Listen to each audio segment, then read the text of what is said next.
धर्म सुधार आंदोलन यूरोप के संदर्भ में आज हम चर्चा करेंगे। सबसे पहले धर्म सुधार आंदोलन का परिचय हम देखेंगे प्रस्तावना के रूप में कि धर्म सुधार आंदोलन क्या था, किस प्रकार प्रारंभ हुआ। धर्म सुधार आंदोलन के कारणों पर फिर हम विचार करेंगे कि किन कारणों से धर्म सुधार आंदोलन यूरोप में प्रारंभ हुआ था। इसके पश्चात धर्म सुधार आंदोलन का प्रभाव यूरोप में और पूरे विश्व में किस प्रकार किस रूप में पड़ा, इसके ऊपर चर्चा करेंगे। और अंत में धर्म सुधार आंदोलन के महत्वपूर्ण विचारों के साथ निष्कर्ष के रूप में हम बात करेंगे। ये धर्म सुधार आंदोलन का प्रथम भाग है।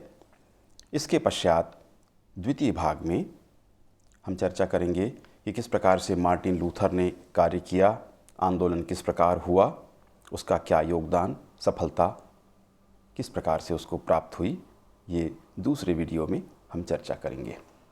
तो आइए शुरू करते हैं। धर्म सुधार आंदोलन भाग 1।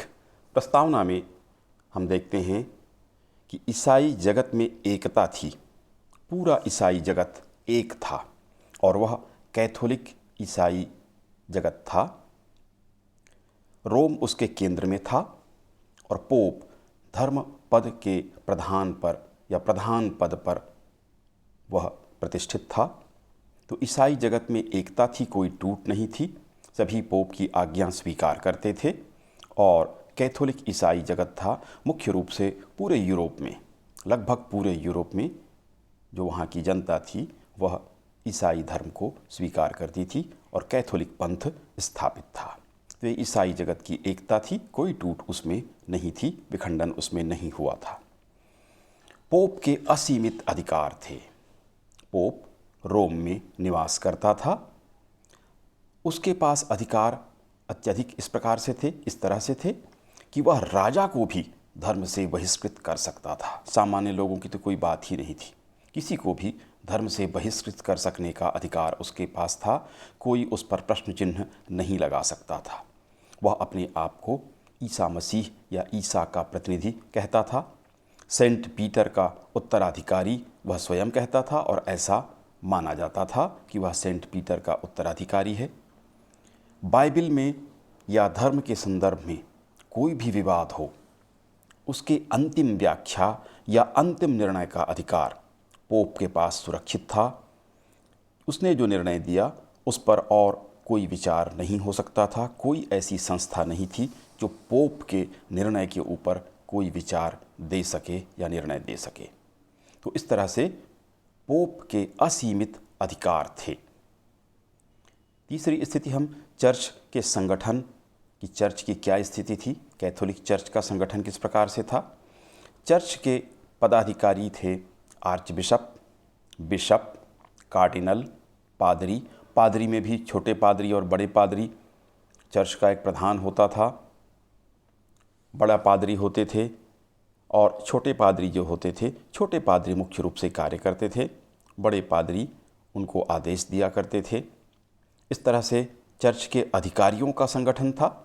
सप्त संस्कार, 7 सैक्रामेंट्स, जिसको हम सनातन धर्म में संस्कार, 16 संस्कारों की बात की जाती है, सप्त संस्कारों की बात करते थे। सैक्रामेंट ऑफ मास और सन्यास, कन्फेशन, ये प्रमुख घटनाएं थीं या प्रमुख कृत्य थे जो इन पादरियों के द्वारा या चर्च के द्वारा संपादित किए जाते थे। कन्फेशन आप लोग जानते होंगे कि अपनी गलती को स्वीकार करना, कोई अपराध हो तो चर्च में खड़े होकर प्रार्थना करते हुए कन्फेशन किया जाता है। सन्यास की दीक्षा दी जाती थी और सैक्रामेंट ऑफ मास, ज़्यादा संख्या में लोगों को एक साथ ये कृत्य कराया जाता था, संस्कार कराए जाते थे। बाइबिल का लैटिन अनुवाद मान्य था। आप सभी को ज्ञात होगा कि बाइबिल है वो हेब्रू भाषा में लिखा हुआ है। उसका जो लैटिन अनुवाद था, लैटिन भाषा के बारे में भी आप लोग जानते होंगे, ये रोमन भाषा थी, प्राचीन रोमन भाषा कह सकते हैं, आज भी है, लेकिन इसके बोलने वाले अब कम हो गए हैं। वेटिकन सिटी तक वहाँ की राजभाषा अभी भी है, ये स्वीकृत है। तो लैटिन भाषा में जो अनुवाद था उसी को मान्यता थी। बाकी भाषा में अनुवाद को मान्यता नहीं थी। इसी से बात स्पष्ट हो जाती है कि लैटिन अनुवाद में कुछ खास था, और ख़ास ये था कि वो चर्च के सिद्धांतों को, पुरातन पंथ को ही प्रमाणित करते थे। इसीलिए अन्य भाषा के अनुवाद को स्वीकृत नहीं किया जाता था। चर्च को टाइथ नाम का कर लेने का अधिकार था। अन्य कर भी थे। फर्स्ट फ्रूट, पहली बार जब कोई फल या कोई उत्पादन आपके यहाँ हो तो पहली खेप है, पहला फ्रूट, फर्स्ट फ्रूट, वो चर्च को जाता था।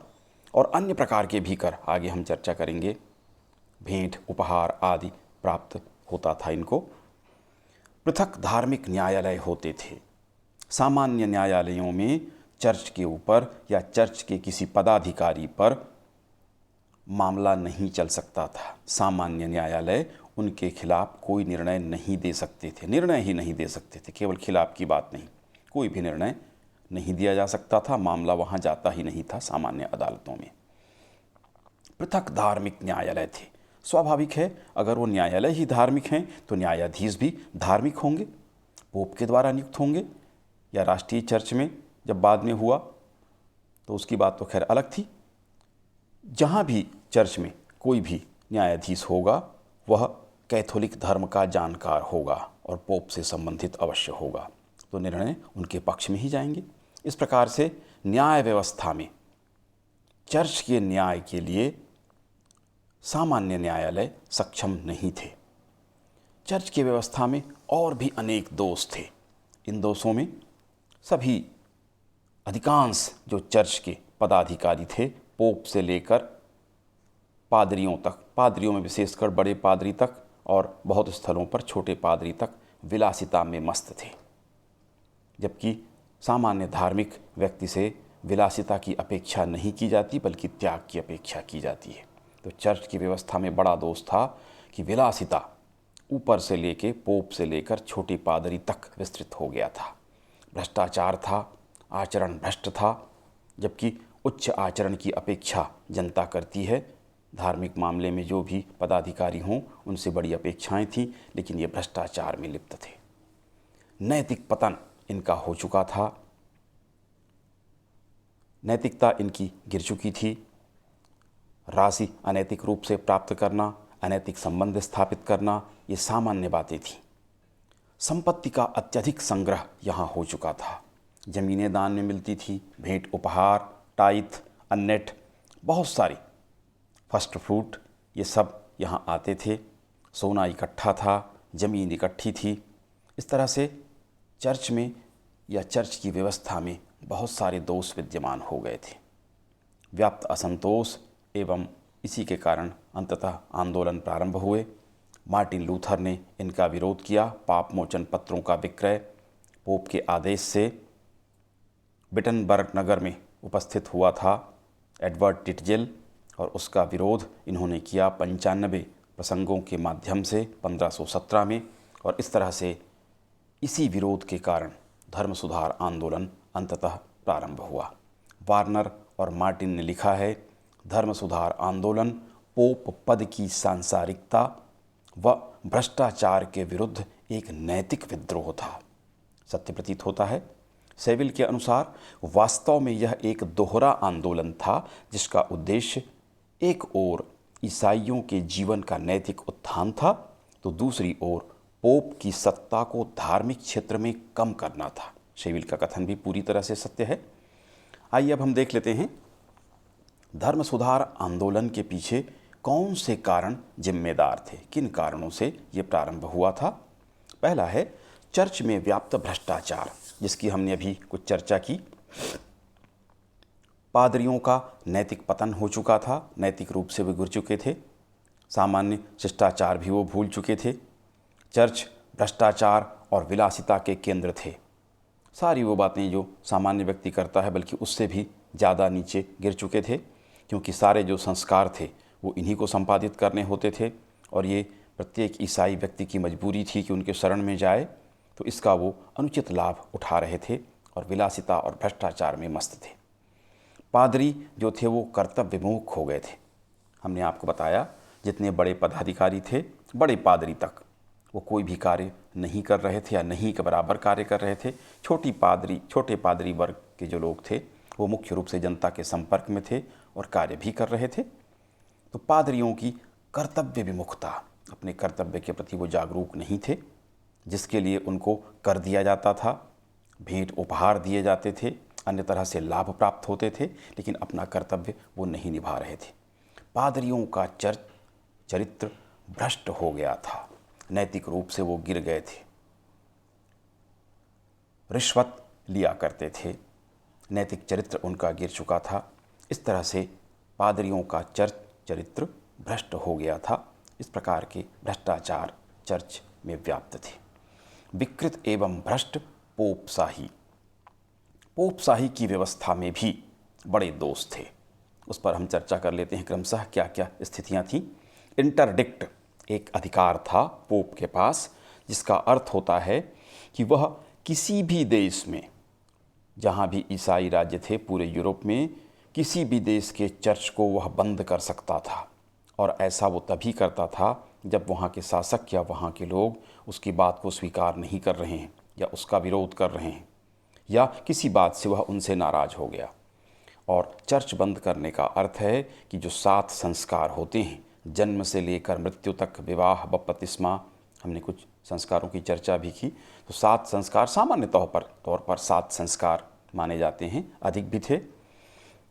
तो इन संस्कारों के लिए चर्च से संपर्क करना प्रत्येक ईसाई के लिए आवश्यक था। पादरी की उपस्थिति अनिवार्य थी। किसी के घर में यदि मृत्यु हो गई है और पादरी अगर नहीं आता है तो लाश घर से नहीं उठ सकती थी, ऐसी अनिवार्यता थी। और चर्च को बंद कर देने का मतलब था कि सारे संस्कारों में पादरी शामिल नहीं होगा। यदि शामिल नहीं होगा तो वह कार्य, संस्कारों का कार्य नहीं हो पाएगा। तो इंटरडिक्ट का अधिकार था, ये गलत अधिकार था। इस तरह का अधिकार किसी व्यक्ति के पास नहीं होना चाहिए, किंतु पोप के पास ये अधिकार था। वह अपने अधिकारों को कार्डिनलों को, बिशपों को भी दे सकता था, क्योंकि स्वयं तो सभी जगह जा नहीं सकता था। दूसरा था एक्सकम्युनिकेशन। एक्सकम्युनिकेशन का अर्थ है धर्म से बहिष्कृत करने का अधिकार।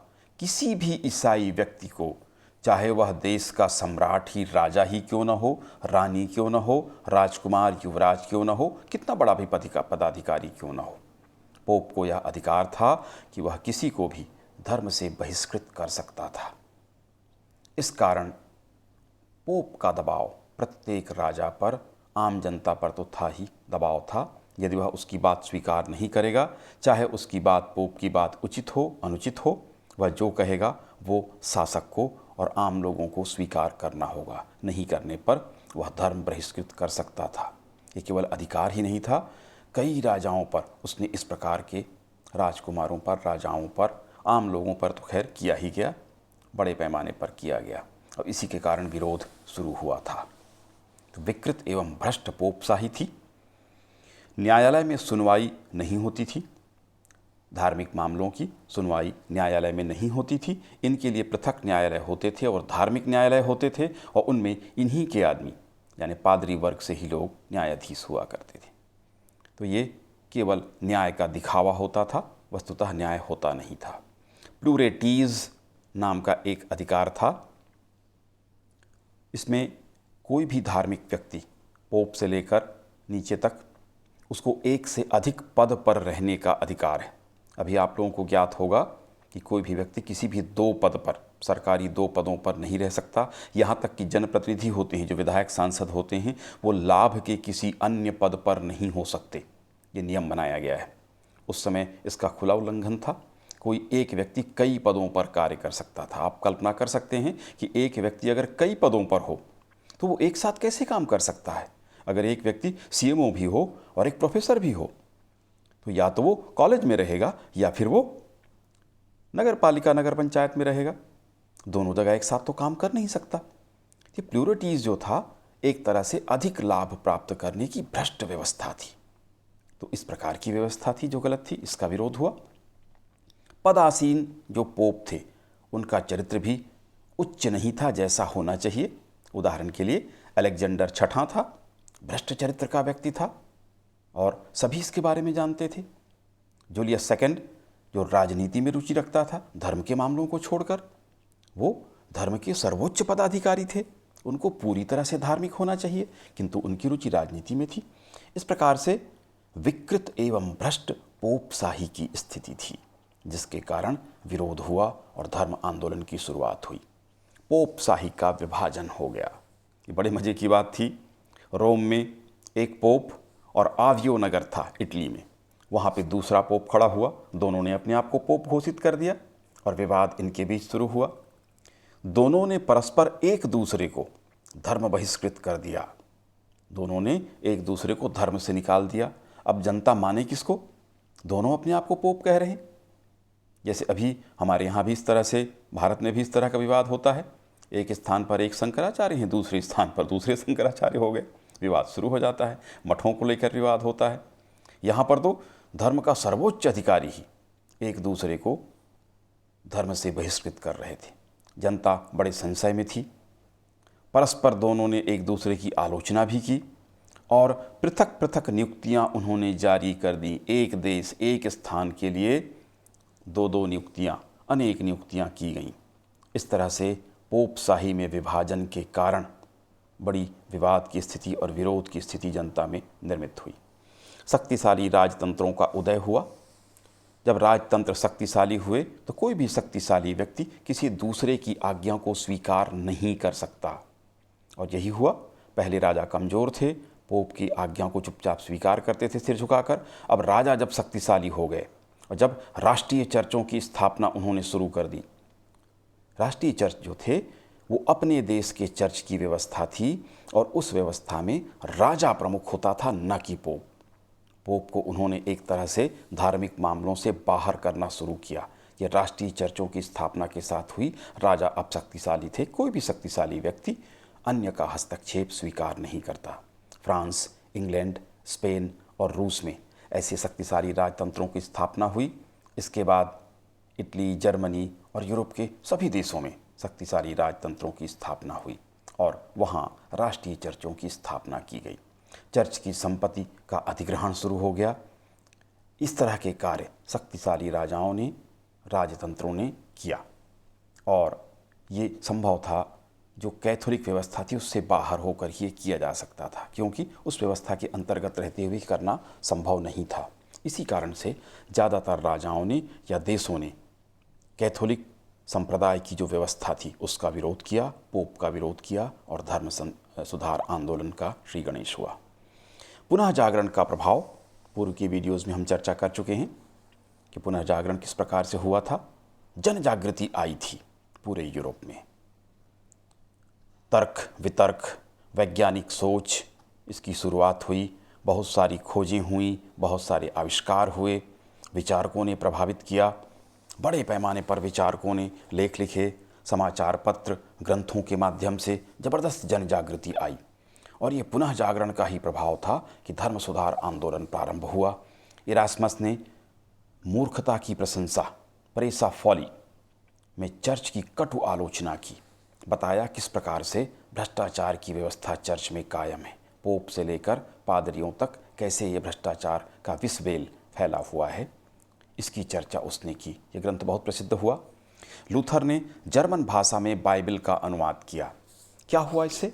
मैंने बताया था आपको कि ये बाइबल का जो अनुवाद था वो लैटिन भाषा का ही स्वीकृत था, उसमें कुछ गड़बड़ी थी, तभी उस पर जोर डाला जाता था।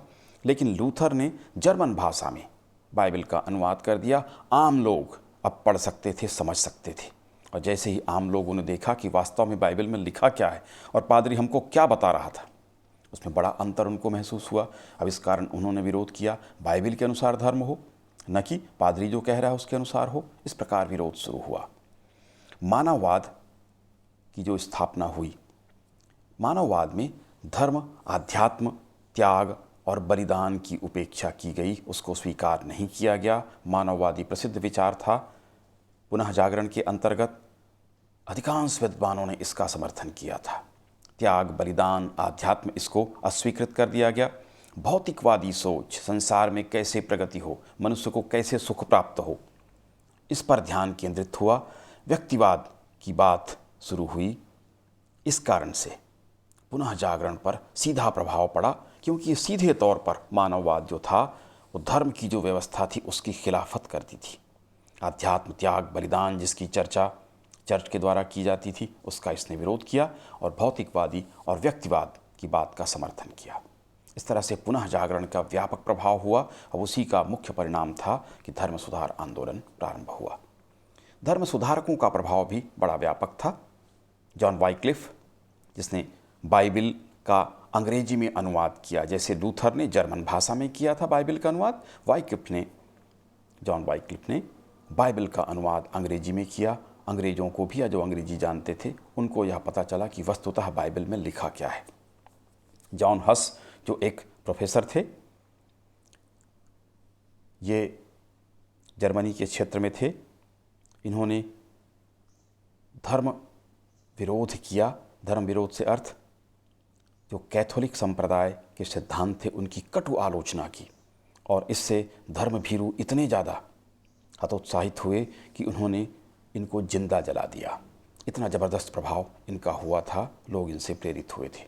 मार्टिन लूथर के बारे में तो हम जान ही रहे हैं कि इन्होंने ही मुख्य रूप से प्रोटेस्टेंट आंदोलन की शुरुआत की थी। यद्यपि मार्टिन लूथर कैथोलिक संप्रदाय या उसके सिद्धांतों का सीधा विरोधी नहीं था, वह भ्रष्टाचार और जो अव्यवस्था थी उसका विरोधी था, लेकिन उसका इस तरह से विरोध किया गया पोप के द्वारा और अन्य कैथोलिक लोगों के द्वारा कि अंततः उसने खुलकर बात करनी शुरू की और आंदोलन शुरू हो गया था। तो मार्टिन लूथर का योगदान अत्यंत महत्वपूर्ण था। कॉलेट और मूर भी ऐसे व्यक्ति थे, ऐसे विचारक थे जिन्होंने बहुत ज़्यादा जनता को प्रभावित किया। तो धर्म सुधारकों का प्रभाव भी समाज पर पड़ा था। आर्थिक कारण, अपार संपत्ति इकट्ठी थी चर्च के पास, जमीन, सोना, धन, आय के अनेक स्रोत थे इनके पास, दान, उपहार, राजा से धन प्राप्त होता था, अन्नेट वेनिफाइस करके क्षेत्र होता था, ये यहाँ से राजस्व प्राप्त करते थे, भू क्षेत्र इनके पास होते थे। पीटर पेंस, फर्स्ट फूट, टाइथ जो आय का 1/10वां हिस्सा था, इनके पास आय के स्रोत थे। चर्च की संपत्ति की मांग व्यापारी, कृषक और शासक सभी कर रहे थे। सभी की नज़र थी कि चर्च के पास अपार संपत्ति है। व्यापारी अपने व्यापार के लिए, कृषक ज़मीन चाहते थे अपनी खेती के लिए, और शासक उस धन का उपयोग राज्य के लिए करना चाहते थे, और ये कैथोलिक व्यवस्था में रहकर संभव नहीं था। इसलिए भी धर्म सुधार आंदोलन को प्रोत्साहन मिला और चर्च से ज़मीनें छीनी गईं, सरकार ने ज़मीनें अधिग्रहित की, संपत्ति उससे प्राप्त की। तो ये धर्म सुधार आंदोलन के लिए प्रोत्साहन था। पादरी विलासी जीवन भी जिया करते थे। लोगों ने ये देखा और देखकर इन आर्थिक कारणों से भी इनका विरोध शुरू हुआ और धर्म सुधार आंदोलन प्रारंभ हुआ। राष्ट्रीयता की भावना का जन्म हुआ। पोप का विरोध हुआ राष्ट्रीयता की भावना के अंतर्गत, क्योंकि पोप विदेशी था। राष्ट्रीयता की भावना में हम चाहते हैं कि जो कुछ हो वह हमारे देश का हो, हम किसी विदेशी का हस्तक्षेप स्वीकार नहीं करते। पोप विदेशी था, जनता द्वारा इनका विरोध किया गया। राष्ट्र का पृथक चर्च स्थापित कर लिया गया। इस तरह से पोप की व्यवस्था को बड़ा आघात हुआ। राष्ट्र में जो प्रत्येक राष्ट्र में अलग अलग चर्च की व्यवस्था स्थापित हुई, वो पोप से संबंध विच्छेद करके की गई। इस तरह से पोप का हस्तक्षेप और कैथोलिक व्यवस्था टूट गई। शक्तिशाली राजा और पोप में विरोध हुआ। पहले भी हमने चर्चा की, जब तक राजा कमज़ोर थे पोप की आज्ञा मानते रहे, लेकिन जैसे ही वो शक्तिशाली होते हैं, और कोई भी शक्तिशाली व्यक्ति होगा, दूसरे व्यक्ति का हस्तक्षेप वह स्वीकार नहीं करेगा। इस तरह से धर्म सुधार आंदोलन का ये प्रमुख कारणों में से एक बना कि राष्ट्रीयता की भावना का जन्म हुआ। मध्यम वर्ग का दृष्टिकोण राष्ट्रीय दृष्टिकोण था। देश हित की भावना उनके भीतर थी और वो चर्च की जो भावना थी उसके खिलाफ थी। तार्किक और स्वतंत्र दृष्टि मध्यम वर्ग के पास था। राष्ट्रीय चर्च का इन्होंने समर्थन किया। पोप और कैथोलिक व्यवस्था का इन्होंने विरोध किया, पोप का विरोध किया, और चर्च की संपत्ति के अधिग्रहण का इन्होंने समर्थन किया। हम चर्चा कर चुके हैं कि व्यापारी भी चाहते थे कि चर्च की संपत्ति उनको प्राप्त हो, कृषक भी और शासक भी। मध्यम वर्ग ने इनका खुलकर समर्थन किया और चर्च और उसकी व्यवस्था का विरोध किया। ये महत्वपूर्ण वर्ग था। यह नेतृत्व कर रहा था धर्म सुधार आंदोलन का भी और पुनः जागरण का भी। जनता के धार्मिक दृष्टिकोण में बड़ा परिवर्तन आ गया था। धार्मिक कार्य के स्थान पर सार्वजनिक हित के कार्य जैसे बाग बगीचे लगवाना, तालाब बनवाना, अस्पतालों का निर्माण, सड़क आदि बनवाना, ये धार्मिक कार्य के स्थान पर इन कार्यों पर इन्होंने जोर देना शुरू किया। तो सोच बदल गई, जनता के धार्मिक दृष्टिकोण में परिवर्तन हुआ। भौतिकवादी और व्यक्तिवादी सोच मानवतावाद के कारण, पुनः जागरण के कारण आ गई थी। इसलिए त्याग, बलिदान और आध्यात्मिक कार्यों पर लोगों की रुचि कम हुई। चर्च, पोप एवं पादरियों में इनकी आस्था नहीं के बराबर थी। इस तरह से जनता के धार्मिक दृष्टिकोण में परिवर्तन के कारण धार्मिक क्रांति या धर्म सुधार आंदोलन शुरू हुआ। शिक्षा के स्तर में सुधार हुआ। चर्च से पृथक शिक्षा हो गई। पहले चर्च में ही शिक्षा दी जाती थी, अब पृथक शिक्षा शुरू हुई। ज्ञान में लोगों की वृद्धि हो गई और चर्च की व्यवस्था का इन्होंने खुलकर विरोध करना शुरू किया। कोई भी शिक्षित व्यक्ति होता वह चर्च के दोषों को आसानी से देख सकता था, रूढ़िवादी व्यक्ति इसको नहीं देख पाते थे। तो आधुनिक शिक्षा से लोग शिक्षित हुए और उन्होंने धर्म सुधार आंदोलन को समर्थन दिया। बाइबिल का अध्ययन शुरू हुआ। क्यों? क्योंकि अब जर्मनी में, अंग्रेजी में, इटालियन में, फ्रेंच में, सभी भाषाओं में बाइबिल का अनुवाद प्राप्त हुआ लोगों को, जो लोगों की लोक भाषा थी। अपनी भाषा में लोग बाइबिल को पढ़ और समझ सके। उनको पादरियों की आवश्यकता नहीं थी और पादरी वर्ग जो उनको बता रहा था ऐसा बाइबिल में लिखा हुआ भी नहीं था। इस कारण से बाइबिल के अध्ययन से लोगों में जागृति आई। लैटिन भाषा में पहले बाइबिल का अनुवाद मान्य था, जिसको आम लोग नहीं समझ पाते थे। तो बाइबिल के अध्ययन से भी जागृति आई और धर्म सुधार आंदोलन चला। चर्च के विशेष अधिकारों का लोगों ने विरोध किया। विशेष अधिकार इनके क्या थे? सामान्य अदालतों में इनके केस नहीं चल सकते थे, मामले नहीं चल सकते थे, इनको दंडित नहीं किया जा सकता था, इन पर कोई कर नहीं लगता था। संपत्ति बहुत थी, लेकिन विचित्र सिद्धांत था कि संपत्ति जिनके पास थी उन पर कर नहीं लगता था। चर्च पर कर नहीं था, सामंतों पर कर नहीं था, जबकि सर्वाधिक धन इन्हीं के पास केंद्रित था। ऐसी विचित्र व्यवस्था यूरोप में थी। संस्कारों में चर्च की उपस्थिति आवश्यक थी। जन्म से मृत्यु तक प्रत्येक संस्कार चर्च या पादरी की उपस्थिति में ही संभव हो सकता था। यदि ये ना आए तो संस्कार रुक जाता था। ऐसी धार्मिक मान्यता थी। ये इनके विशेषाधिकार थे। आय के अनेक स्रोत थे। हमने चर्चा की किस प्रकार से टाइथ, फर्स्ट फ्रूट, अननेट और एक क्षेत्र बेनिफाइस करके था जिनमें इनको ज़मीन प्राप्त होती थी। तो अत्यधिक आय के स्रोत थे। सम्मानित जीवन भी था। ये इनके विशेष अधिकार थे जिनसे जनता चिढ़ती थी। अगर ऐसे विशेष अधिकार किसी योग्य व्यक्ति के पास हों, सच्चरित्र व्यक्ति के पास हों, तो वह स्वीकार कर सकता है, किंतु दुष्चरित्र लोग, विलासी लोग ऐसे अधिकार का उपभोग कर रहे थे। इस कारण से धर्म सुधार आंदोलन चला। रूढ़ियों में कमी आ गई। ये पुनः जागरण का प्रभाव था, मानवतावाद का प्रभाव था, नव शिक्षा जो लोगों को प्राप्त हुई इस कारण से, और इसके परिणाम स्वरूप रूढ़ियों में कमी हो गई। रूढ़िवादी समाज में परिवर्तन हुआ और इसी परिवर्तन के कारण इन्होंने चर्च की व्यवस्था को, जो भ्रष्ट व्यवस्था थी, उसका इन्होंने विरोध किया और धर्म सुधार आंदोलन प्रारंभ हुआ। लोकतंत्रात्मक विचारों का प्रसार जनता में हुआ। पुनः जागरण के कारण जागृति लोगों में आ गई। लोकतंत्रात्मक जो विचार थे उससे चर्च की जो व्यवस्था के विचार थे वो मेल नहीं खाते थे। जैसे चर्च की तानाशाही थी, लोकतंत्र में तानाशाही नहीं चलता, इसलिए लोकतंत्रवादी लोगों ने चर्च की तानाशाही का विरोध किया। चर्च को कोई चुनौती नहीं दे सकता था, वो जो भी निर्णय करें, पोप या धार्मिक पदाधिकारी जो भी निर्णय कर लें, उसको सामान्य अदालत में चुनौती नहीं दी जा सकती थी, राजा के पास शिकायत नहीं हो सकती थी। इसका विरोध लोगों ने किया क्योंकि अब वो लोकतंत्र की भावना में विश्वास करते थे। पृथक अदालतें इनके पास थी, धार्मिक न्यायालय, इनका जमकर विरोध शुरू हुआ। यह भी लोकतंत्र की भावना के खिलाफ थी। उपरोक्त सभी लोकतंत्र की भावना के विरोधी थे, तत्व थे, इसलिए इनका विरोध किया गया और इसी लोकतंत्रात्मक विचार या भावना के कारण धर्म सुधार आंदोलन प्रारंभ हुआ। अंत में तात्कालिक कारण क्षमा पत्रों अथवा पाप मोचन पत्रों के विक्रय का मामला। एडवर्ड टिटजेल नाम का पोप का प्रतिनिधि जर्मनी के विटनबर्ग नगर में पहुंचा। वह पाप मोचन पत्र की बिक्री चाहता था। मार्टिन लूथर ने 95 प्रसंग लिखकर चर्च में चस्पा करा दिया 1517 में। ये पाप मोचन पत्र या क्षमा पत्र क्या थे? जो भी पापी लोग हैं अपने पाप से मुक्ति पा सकते थे। छोटा पाप हो तो कम पैसों का पाप मोचन पत्र खरीद लें, जैसा पाप हो उसके आधार पर बड़े पाप मोचन पत्र, पाप से मुक्ति का पत्र वो खरीद लें और इसको खरीदते ही वो पाप से मुक्त हो जाएंगे। इसका मार्टिन लूथर ने विरोध किया। बड़ी हास्यास्पद बात है, आपको भी हंसी आती होगी ऐसी बातें सुन के, लेकिन इस तरह के कृत्य ये कर रहे थे। ये तात्कालिक कारण हुआ और इसी के साथ आंदोलन की शुरुआत हुई। धर्म सुधार आंदोलन का प्रारंभ हुआ। अभी इसके बारे में विस्तार से हम चर्चा नहीं करेंगे। धर्म सुधार आंदोलन जब प्रारंभ हुआ तो पोप द्वारा लूथर को दंड देने हेतु आज्ञा पत्र जारी किया। लूथर ने उसे बीच बाजार में विटनबर्ग में जला दिया। बड़ी सनसनी फैली पूरे यूरोप में।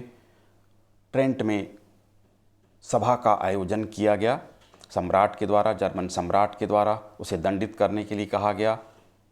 सैक्सनी के राज्य ने उसको शरण दी और उसके बाद पूरे जर्मनी में और फिर यूरोप के अन्य देशों में इसका व्यापक प्रसार धर्म सुधार आंदोलन का हुआ। इंग्लैंड और यूरोप के अन्य क्षेत्रों में, और इससे भीषण संघर्ष शुरू हुए। राजाओं के बीच आपसी संघर्ष, जनता के बीच संघर्ष। लंबे संघर्ष के बाद आक्सबर्ग की संधि होती है 1555 में, एक समझौता होता है और लूथरवाद अंततः सफल होता है। तो लूथरवाद के बारे में, सफलता और अन्य विषयों के बारे में दूसरे वीडियो में हम चर्चा करेंगे। अब हम देख लेते हैं किस प्रकार से धर्म सुधार आंदोलन का प्रभाव पड़ा था। पहला प्रभाव, प्रोटेस्टेंट धर्म का जन्म हुआ। पहले मात्र कैथोलिक धर्म था, उसमें एकता थी। अब प्रोटेस्टेंट मत का जन्म हुआ, उसकी बहुत सारी शाखाएं प्रोटेस्टेंट धर्म की हमको देखने को मिलती हैं। तो प्रोटेस्टेंट धर्म का जन्म हुआ, परस्पर संघर्ष और युद्ध भी हुआ। इस तरह से प्रोटेस्टेंट धर्म का जन्म हुआ। इंग्लैंड का तीव्रता के साथ विकास हुआ इस आंदोलन के साथ। क्यों? क्योंकि पोप का हस्तक्षेप कम हो गया।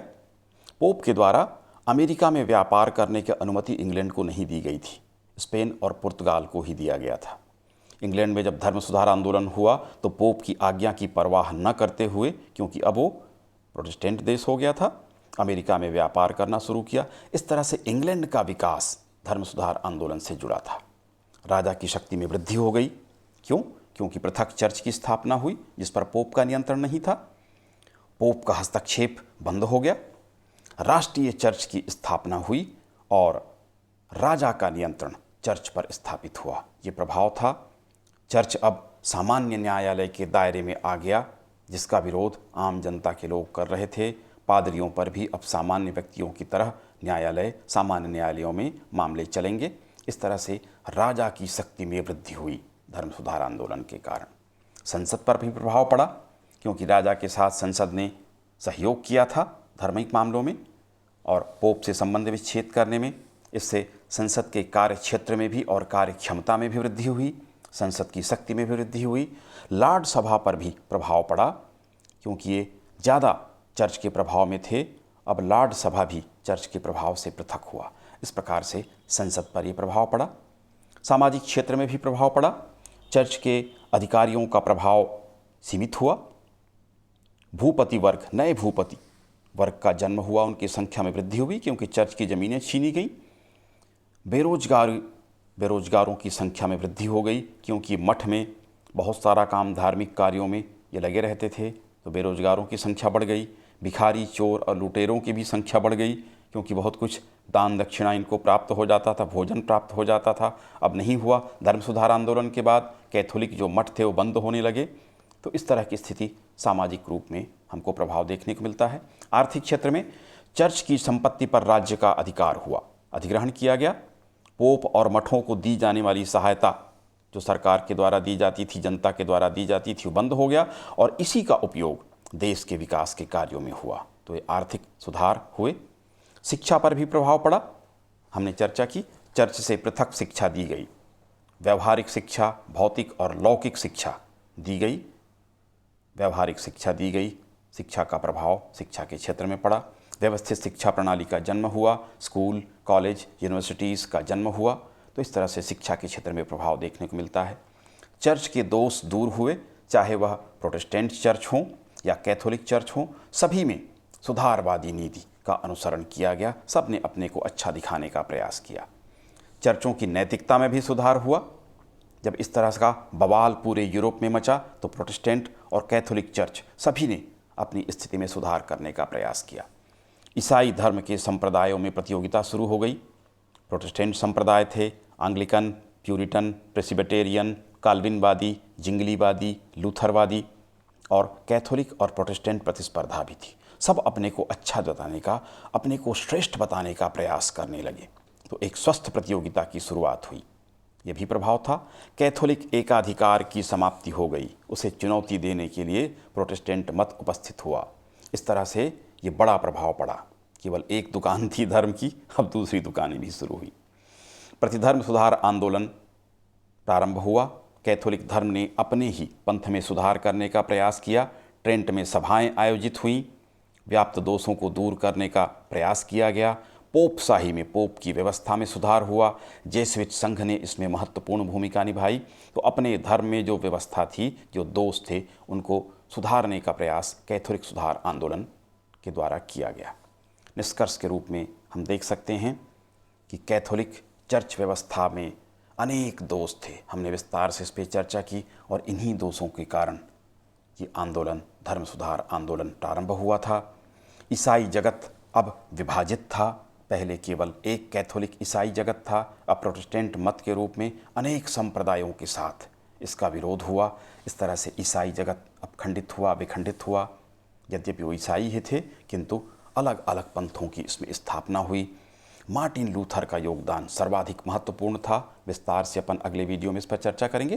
किंतु मार्टिन लूथर ने ही ये आंदोलन शुरू किया था। यद्यपि हमने चर्चा की प्रारंभ में उसकी ऐसी कोई इच्छा नहीं थी, किंतु पोप के द्वारा और कट्टरवादियों के द्वारा जिस तरह से विरोध किया गया, तब उसने खुलकर आंदोलन का समर्थन किया और उसकी निर्भीकता के कारण यह आंदोलन सफल हुआ और प्रोटेस्टेंट मत स्थापित हुआ। ए.जे. ग्रांट के अनुसार इस आंदोलन के परिणाम स्वरूप जनता के धार्मिक जीवन का पुनर्जन्म हुआ और पोप के कारण इसे राजनीतिक रूप की प्राप्ति हुई। रॉबर्ट इरगेंग के अनुसार यह जटिल व दूरगामी आंदोलन था। इसमें सामाजिक, राजनीतिक, आर्थिक एवं बौद्धिक पहलू भी सन्निहित थे।